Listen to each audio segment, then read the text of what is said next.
Share screen again.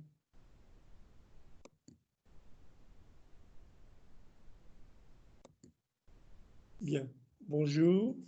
Alors, qui suis-je? Je m'appelle Philippe Castagnera. J'enseigne le français et l'espagnol.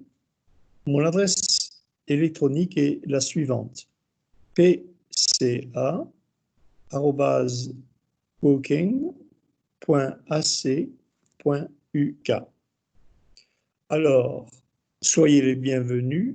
Bien sûr, je m'adresse à tous et à toutes. Alors, nous allons nous interroger pour savoir pourquoi l'étude d'une langue est une bonne idée. En premier lieu, vous développez vos compétences, les compétences interpersonnelles, compétences de communication. Les cours de langue sont vraiment très intéressants. On vous donne beaucoup d'opportunités d'en prendre. D'autre part, les langues sont vraiment prisées dans le monde du travail et également à l'université. Alors, pourquoi étudier les langues au lycée de Woking? D'abord parce que les groupes sont de petite taille. Ensuite, les étudiants montrent clairement et disent clairement qu'ils apprécient le travail. Par exemple, 96% recommandent l'étude d'une langue au lycée de Woking. 98% disent qu'ils ont été poussés pour réaliser leur potentiel et 100% indiquent qu'ils ont été bien soutenus tout au long de leurs études. Alors, nous allons maintenant parler du programme d'études. Alors, en première, vous étudiez les thèmes suivants: la famille, le mariage, la cybertechnologie, le volontariat. Et ensuite, d'un point de vue culturel, vous allez aborder le patrimoine culturel, la musique contemporaine et le cinéma. Et bien sûr, vous allez étudier un film qui est intitulé « Au revoir, les enfants ». En terminale, vous allez aborder les thèmes suivants. D'une part, la société pluriculturelle. Ensuite, les marginalisés, par exemple les handicapés, les sans-abri. Le crime et la justice. Et ensuite, nous allons parler des jeunes et de la politique, des mouvements syndicaux et enfin de l'immigration. Nous aurons également l'occasion d'étudier un roman intitulé « Un sac de billes ». Maintenant, jetons un coup d'œil à l'examen. Alors, il y a 3 parties. En première partie, où vous avez une activité d'écoute, une lecture et vous écrivez une traduction. Vous faites une traduction français-anglais. Cela dure 2h30 et rapporte 50% des points. La deuxième partie, il s'agit d'écrire deux rédactions, une sur le film et une sur le roman. Cela dure 2 heures et rapporte 20% des points. Et la troisième partie, c'est l'oral, qui dure entre 16 et 18 minutes, plus 5 minutes de préparation. Alors l'oral rapporte 30% des points.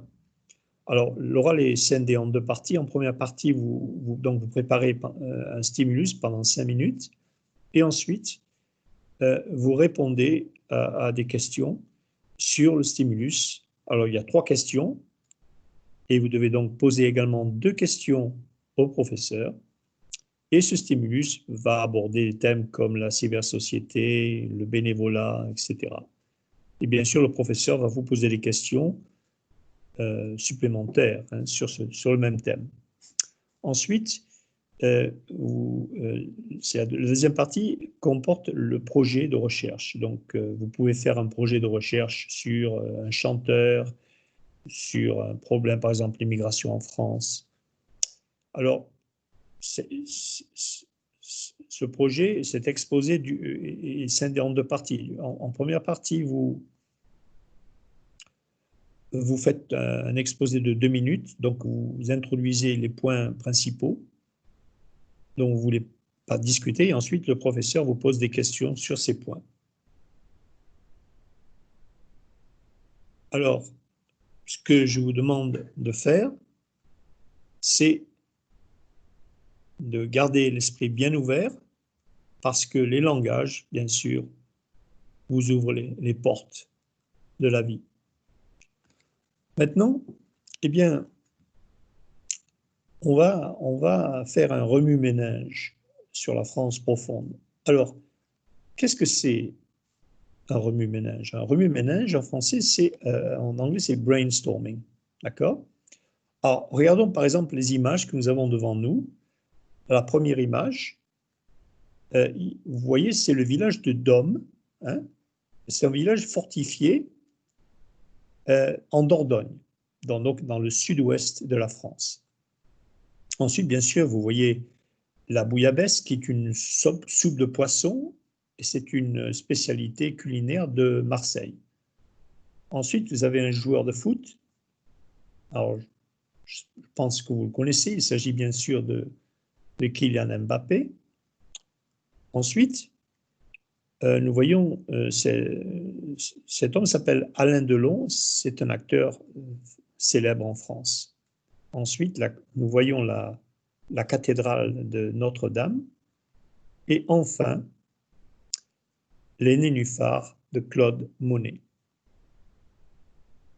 Alors, qui sont ces sportifs? Alors, je vais vous donner quelques secondes pour réfléchir et pour identifier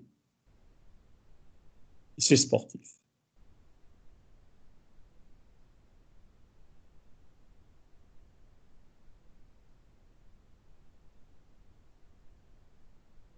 Bien. Alors, qui sont-ils?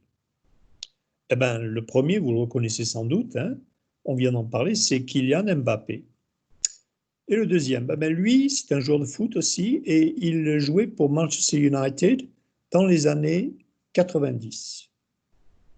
Alors, vous le reconnaissez?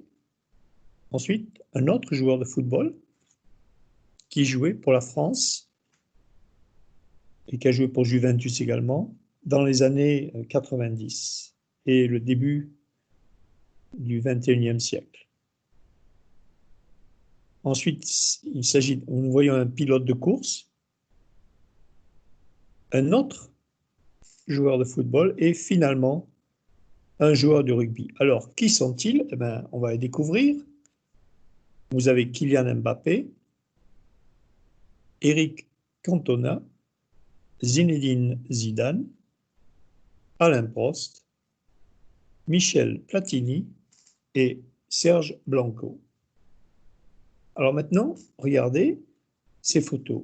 Alors, cette fois-ci, il s'agit de chanteurs francophones. D'accord? Alors, une fois de plus, je vais vous donner quelques instants pour réfléchir. Et nous allons révéler leur nom. Alors, d'abord, la première, c'est Christine and the Queens. C'est Orelsan. Le troisième, c'est Stromae. Le quatrième, c'est Nekfeu. La cinquième, c'est Imani. Et la sixième, c'est Ayana Kamura. Maintenant, voilà quelques photos des monuments et des sites célèbres en France. Alors, les monuments et les sites les plus prisés. Alors, comment s'appelle-t-il? Alors, je vais vous donner quelques secondes. Bien sûr, certains, vous les connaissez déjà. Alors, nous avons d'abord l'Arc de Triomphe.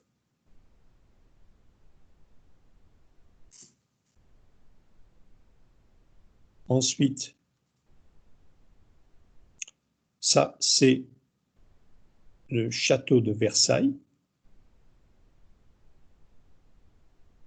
Alors, la troisième photo montre le magnifique mont Saint-Michel. La quatrième photo, ben, évidemment, il s'agit de la Tour Eiffel. La cinquième photo montre le pont d'Avignon. Peut-être avez-vous entendu la chanson sur le pont d'Avignon, on y danse, on y danse. Sur le pont d'Avignon, on y danse tout en rond. Et enfin, la sixième image montre la magnifique cité fortifiée de Carcassonne qui se trouve, elle, dans le midi de la France, dans le sud-est de la France. Voilà les réponses. Ensuite, nous allons considérer les fêtes et les festivals célèbres en France. Alors, je vais vous donner quelques secondes pour réfléchir.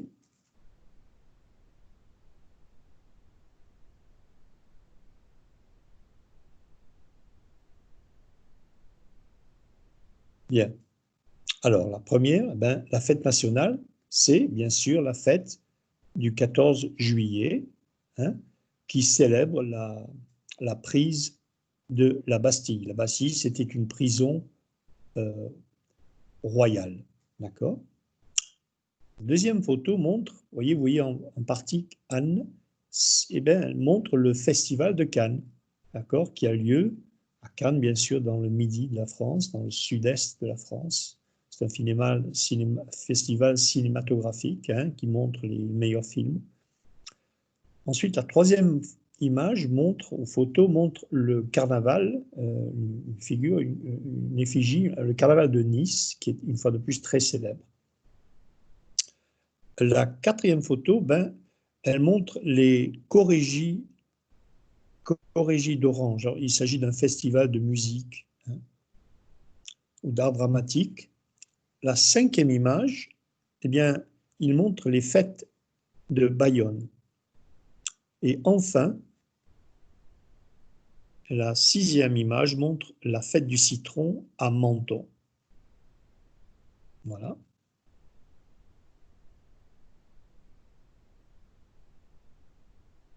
Alors maintenant, on va s'intéresser à la gastronomie française. Alors une fois de plus, je vais vous donner quelques instants pour réfléchir et donc identifier ces plats.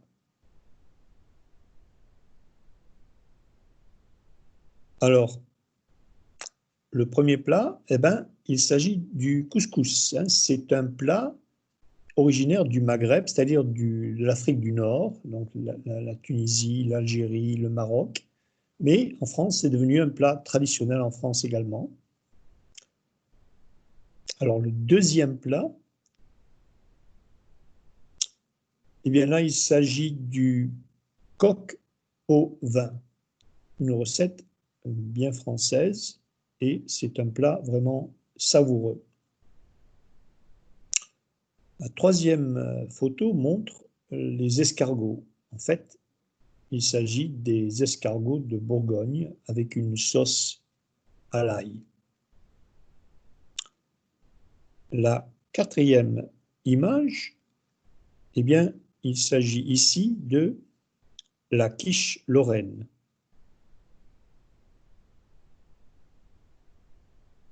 La cinquième image montre la roulade aux groseilles, en fait aux framboises, hein, aux framboises. Et la sixième image, bien sûr, il s'agit des crêpes Suzette.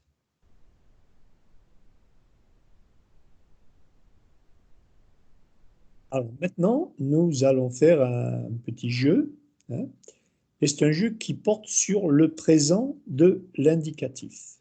D'accord? Alors, c'est une petite révision grammaticale. Première question. Quelles sont les terminaisons des verbes en ER? Alors, terminaison, en anglais, c'est endings. Donc, c'est ER verb endings, d'accord? Alors, je vais vous donner un choix de trois réponses. E, ESE, ONS, EZ, ENT. ESEE, ONS, EZ, ONT. Et CEE, ES, ON, EZ, ENT. Et la bonne réponse, c'est quoi? Eh bien, la bonne réponse, c'est A. Très bien. Nous allons examiner les terminaisons des verbes en IR. Donc, IR verb endings. Donc, A, c'est IS, IT, IS, ISON, ISE, IS. B, IS, IS, IT, ISON, IC, IS. IS, IS, pardon, IS, IT, IS, ISON, IC, IS. Alors, une fois de plus, je vais vous demander de choisir. Et la bonne réponse, c'est B.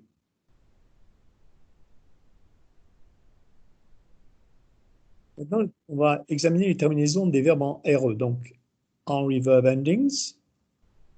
Donc, A, S, S, S, O, N, S, E, Z, E, N, T. B, S, S, O, N, S, E, Z, E, N, T. Et C, S, S, rien, O, N, S, E, Z, E, N, T. Alors, et la bonne réponse, c'est la lettre C, absolument. Donc, S, S, rien, on et quand. Et en fait, je vends, tu vends, il vend, nous vendons, vous vendez, il vend.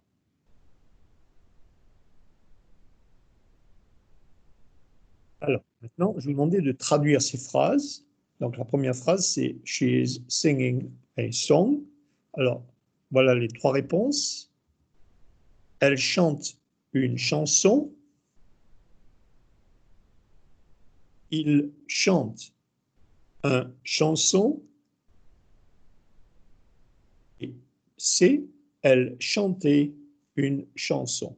Alors, une fois de plus, je vais demander de réfléchir quelques secondes. Ça y est, vous avez la réponse? Bon, mais la réponse, bien sûr, c'est A. Elle chante une chanson.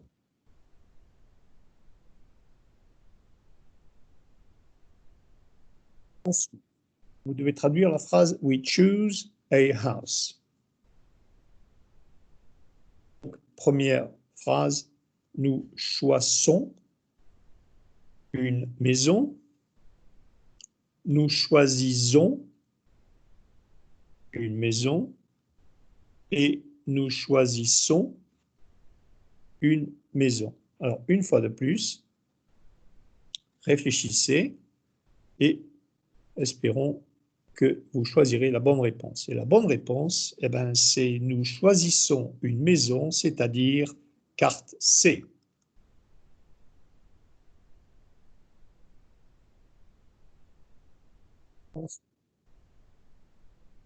They go for a walk. Alors, une fois de plus, je vais vous demander de traduire cette phrase en français. Alors, la première réponse, ils se promènent. Deuxième réponse, ils promènent.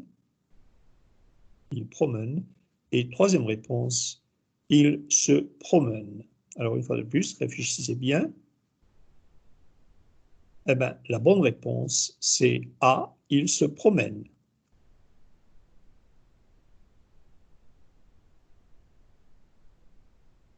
Alors, de plus, vous allez devoir traduire cette phrase he sells his car. Alors, la première phrase, il vend son voiture.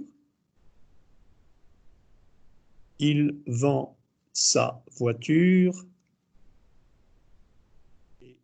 Il vend sa voiture. Alors, une fois de plus, quelques secondes. Et la bonne réponse, c'est C. Il vend sa voiture. Bien. Alors, question numéro 8. They do their homework. Alors, une fois de plus, je vais vous demander de traduire cette phrase. Donc, A, ils fassent leurs devoirs. B, ils font leurs devoirs.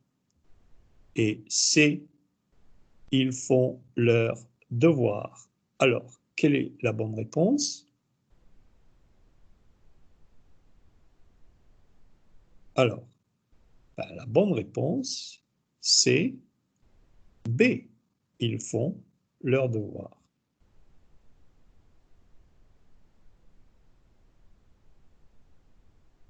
Alors, maintenant, il faut traduire cette phrase. My friend and I are going to France. Alors, première réponse. Ma amie et moi vont en France. En France. En Fran. Mon ami et moi vont en France. Et la troisième réponse, mon ami et moi allons en France. Alors, une fois de plus, réfléchissez bien.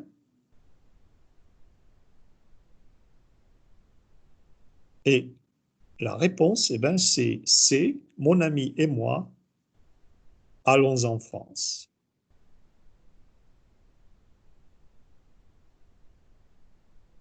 Et maintenant, nous arrivons à la dernière question. They must listen to this record. Alors, A, ils doivent écouter à ce disque. B, ils doivent écouter ce disque. C, ils doivent écouter ce disque. Alors, une fois de plus, réfléchissez.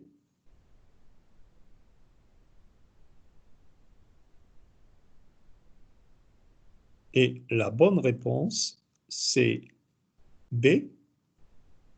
Ils doivent écouter ce disque. Eh bien voilà, j'espère que vous avez tous gagné 1 million de livres. Alors, je vous remercie à tous, je vous remercie tous et toutes de m'avoir écouté et j'espère que vous avez passé un bon moment, que cet exposé a été instructif, vous a permis de découvrir la France profonde et également de faire une petite révision grammaticale. Je vous remercie à tous et à toutes. Au revoir et à bientôt.